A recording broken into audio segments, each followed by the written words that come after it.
My husband's mistress waltzed into our anniversary dinner wearing a dress I'd picked out for her. I watched him freeze, his wineglass hovering midair, while she slid into the seat beside me like she belonged there. The waiter's eyes flicked between us, sensing the static, but I smiled wider, squeezing my husband's knee under the table with a grip that probably hurt. He had no idea that the woman he'd been sneaking around with for months was on my payroll. Last summer, I hired her through a discreet agency, desperate to test my suspicions without starting another screaming match. She was beautiful, magnetic, and, as it turned out, exactly his type.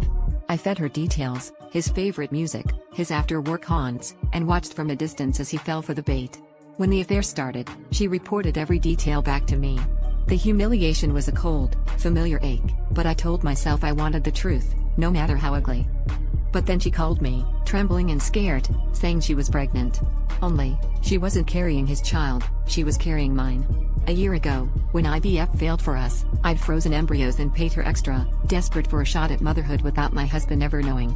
She never slept with him, not really.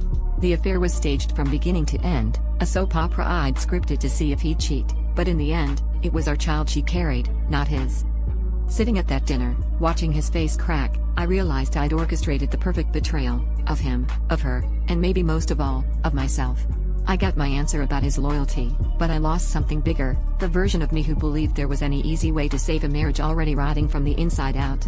Now, my future was a secret kicking in another woman's belly, and I had to decide who I'd become when all the lies finally burned away.